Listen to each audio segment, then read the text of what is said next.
औज़ुबिल्लाहिमिनश्शैतानिर्रजीम बिस्मिल्लाहिर्रहमानिर्रहीम।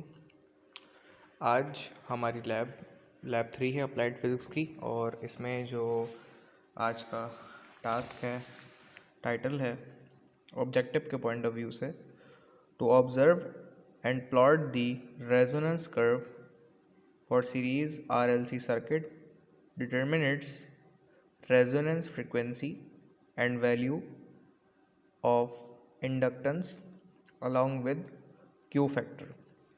तो इसकी परफॉर्मेंस आज हम करेंगे, और थ्योरी वीडियो में लेटर ऑन आप लोगों के साथ लाइव इंटरेक्टिव सेशन में डिस्कस करूंगा। इसकी परफॉर्मेंस वीडियो की तरफ हम आते हैं।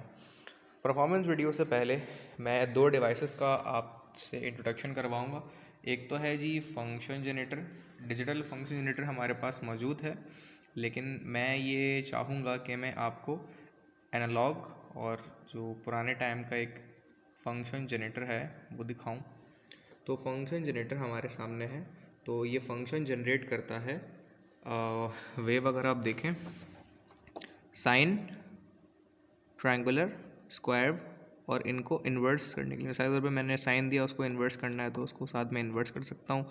और ये फर्दर मुख्तलिफ फ्रिक्वेंसी ऑफ द सिग्नल को सिलेक्ट करने के ऑप्शन है। इसी के साथ साथ अगर हम इन ऑप्शंस को देखें तो इनमें 1 hertz, 10 hertz, 100 hertz, so on to that 1 mega hertz तक सिग्नल जनरेट करने की इस फंक्शन जनरेटर में कैपेबिलिटी होती है। आउटपुट 50 हर्ट्ज़ से हासिल करते हैं, और यहाँ से एम्पलीट्यूड की वेरिएशन होती है, ऑफसेट एडजस्टमेंट होती है, और ड्यूटी साइकिल आपके सिग्नल की यहाँ से एडजस्ट की जाती है। अच्छा, उसी के साथ साथ ये एक नोज़ल है कि अगर आपने सेट किया है 1 किलो हर्ट्ज़, और 1 किलो हर्ट्ज़ में आप वेरिएशन करना चाहते हैं तो वो आप इसके ज़रिए से भी कर सकते हैं। इस तरह से आउटपुट आप इससे इनपुट लेते हैं, और अपना फंक्शन जनरेटर आपको सप्लाई प्रोवाइड करता है जो हमने ऑस्किलेटर सिग्नल को प्रोवाइड यहाँ पे किया हुआ है। तो फंक्शन यहाँ से जनरेट करवाते हैं जो अपने मॉड्यूल को हम प्रोवाइड करते हैं, और उसके नतीजे में हमें आउटपुट इससे मिलता है। इसके बाद हमारी नेक्स्ट एक डिवाइस है जो कि आउटपुट डिवाइस कहलाती है हमारी। और ये जो आउटपुट डिवाइस है, इसका नाम है जी, आउटपुट डिवाइस का नाम हम इसे कहते हैं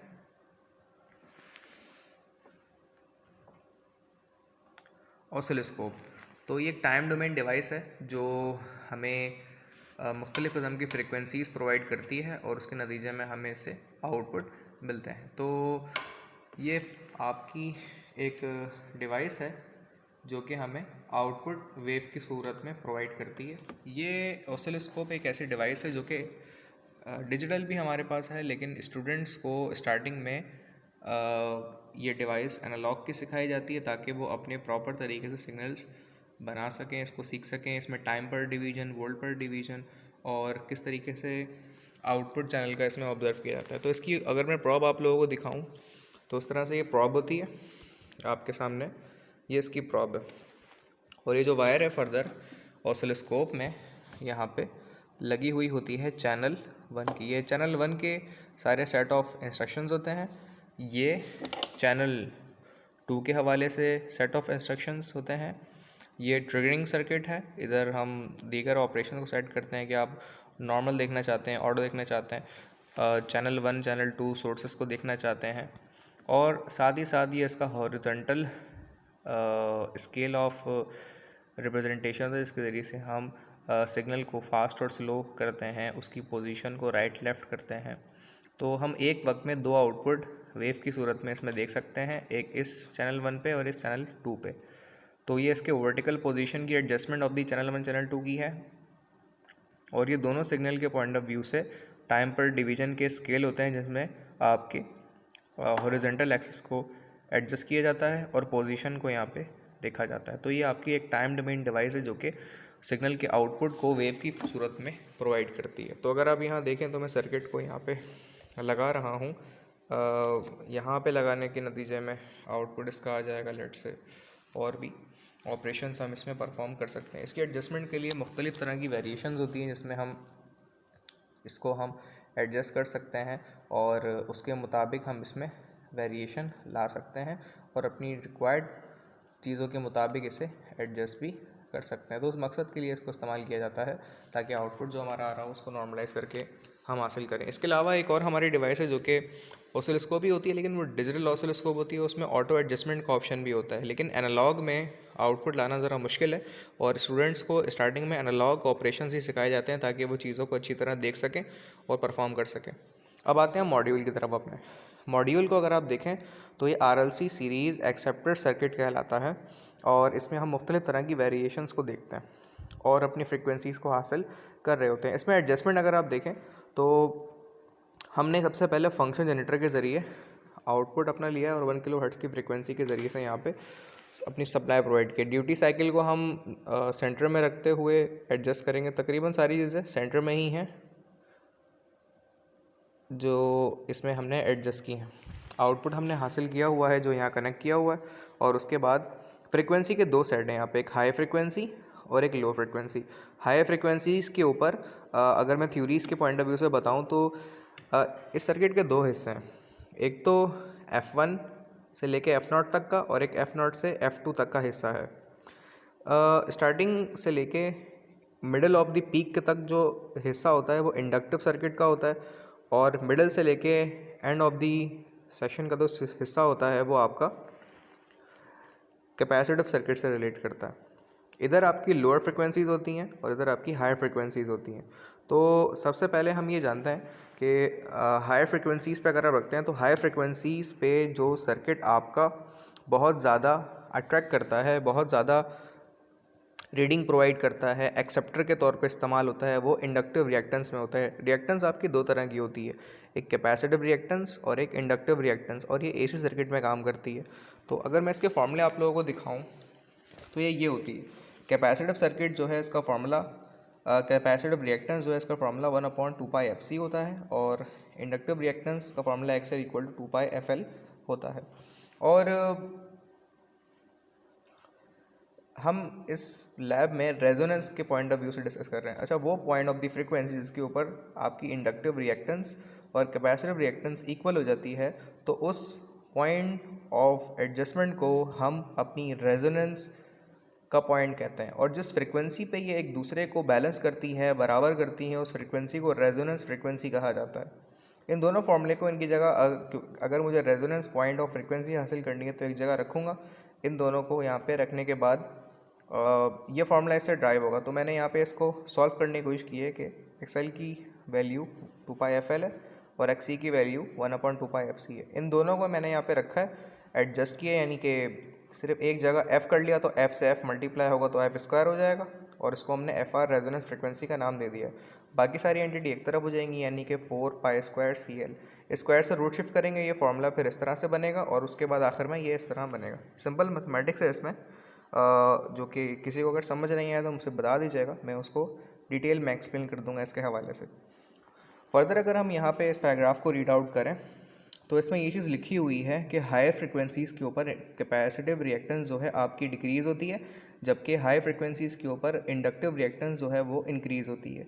तो उसी के पॉइंट ऑफ व्यू से हमें ये ऑब्ज़र्व करना है यहाँ पर। अब देखें, कर्व ऊपर जा रहा है यानी एम्पलीट्यूड बढ़ रहा है, तो ये फ्रिक्वेंसीज़ कम है और आपकी एम्पलीट्यूड बढ़ रहा है यानी इंडक्टिव रिएक्टेंस बढ़ रही है। तो यहाँ पे आपका ये इंडक्टिव इफेक्ट है और यहाँ पे आपका कैपेसिटिव इफेक्ट है। ठीक है, तो ये दोनों एक दूसरे को जिस फ्रिक्वेंसी से बैलेंस करते हैं, इंडक्टिव रिएक्टेंस की फ्रिक्वेंसी और कैपेसिटिव रिएक्टेंस की फ्रिक्वेंसी जब एक दूसरे को बैलेंस करती है तो वो पॉइंट F0 कहलाता है और वो हमें यहाँ पे मिलता है इस जानिब। तो इस तरीके से हम इसको हासिल करते हैं। अब आते हैं सर्किट की तरफ। तो सर्किट में हमने यहाँ से अपने ऑसिलोस्कोप के सिग्नल को लिया है, जो कि मैंने आपको बताया था यहाँ पे कि मैंने यहाँ से साइन वेव सिलेक्ट की हुई है। ये साइन का सिंबल देखें, ये साइन वेव कहलाता है। ये ट्रायंगुलर वेव है, ये स्क्वायर वेव है।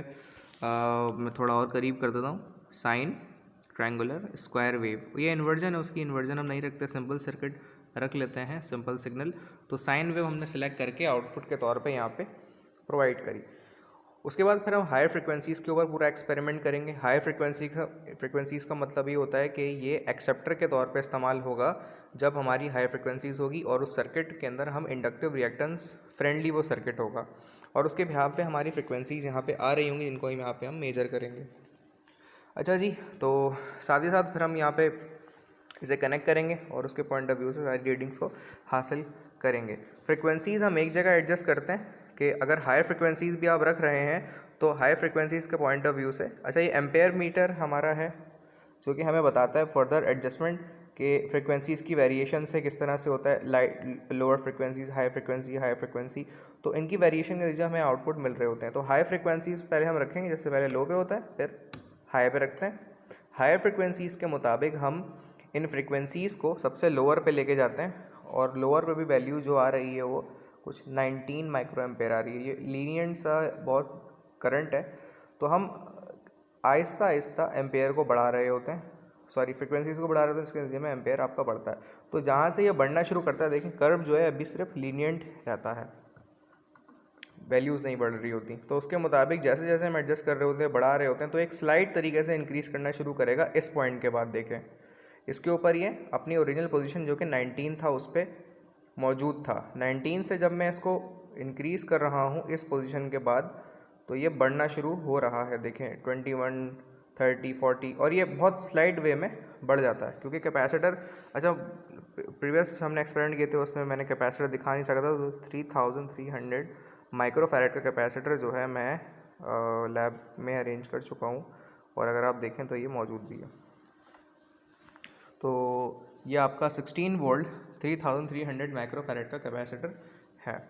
अच्छा, फ्रिक्वेंसी के बाद मुख्तलिफ एम्पलीट्यूड की वेरिएशन को हम रखेंगे, एम्पलीट्यूड को चेंज नहीं करेंगे, वो स्लाइटली हमने मिडिल रखा हुआ है।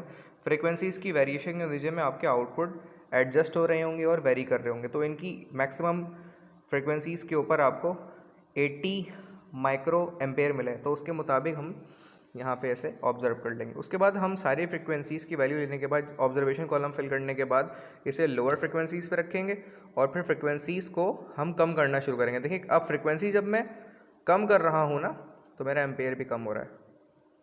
तो इसका मतलब ये है कि ये लीनियर रिलेशन है और ये कैपेसिटिव इफेक्ट है कि लोअर फ्रिक्वेंसीज़ पे फ्रिक्वेंसी जब मैं कम करता हूँ तो एम्पेयर भी मेरा कम होता है। ठीक है, तो इस तरीके से ये चीज़ मेरी ऑब्जर्व हो रही है, कैपेसिटिव इफेक्ट है। ठीक है, ये यहाँ पे कैपेसिटिव इफेक्ट है।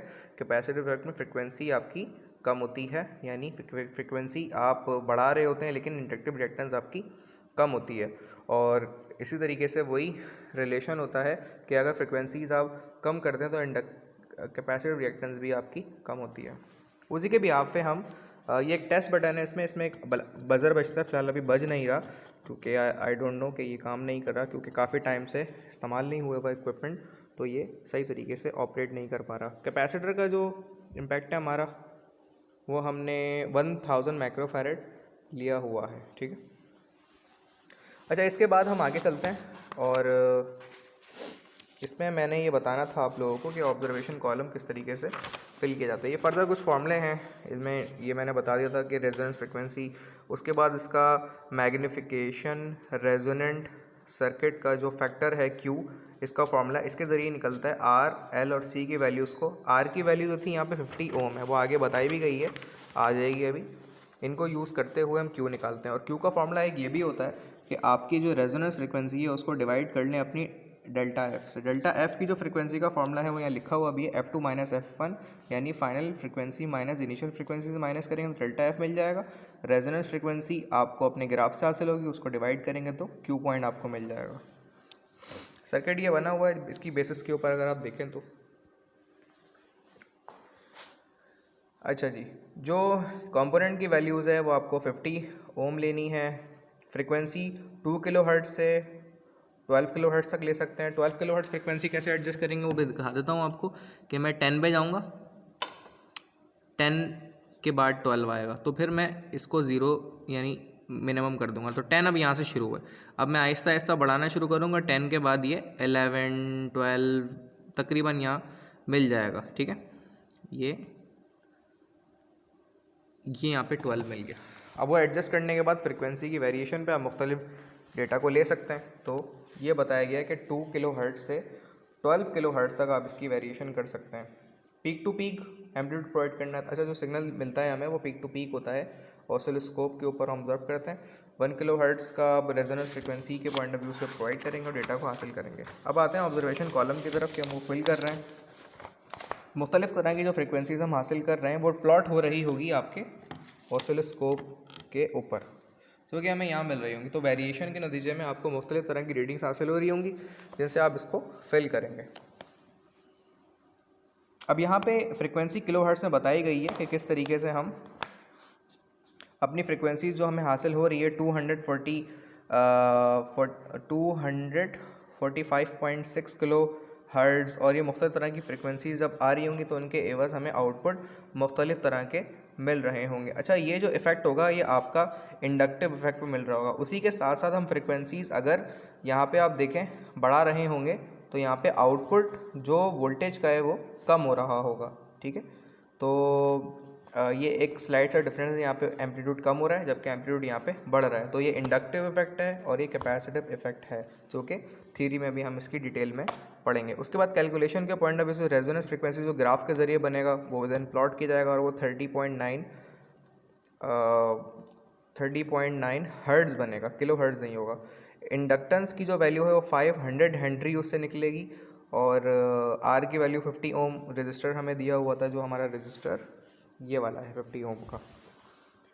362.8 ये ग्राफ से हमें वैल्यू F1 और F2 की हासिल होगी, जो हम एक्सट्रैक्टेड वे में बनाएंगे।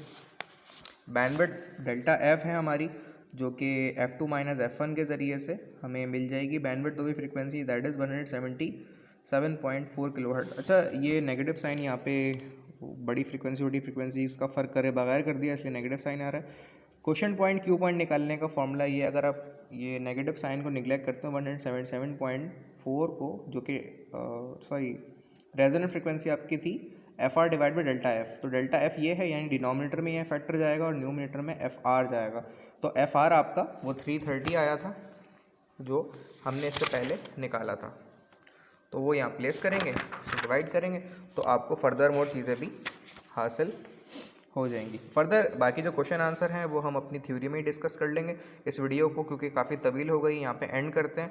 अपना बहुत सारा ख्याल रखिएगा, और कोई सवाल इससे वीडियो से रिलेटेड हो तो पूछ लीजिएगा। एक्सपेरिमेंट से आज की इस वीडियो को एंड करते हैं। अल्लाह हाफ़िज़।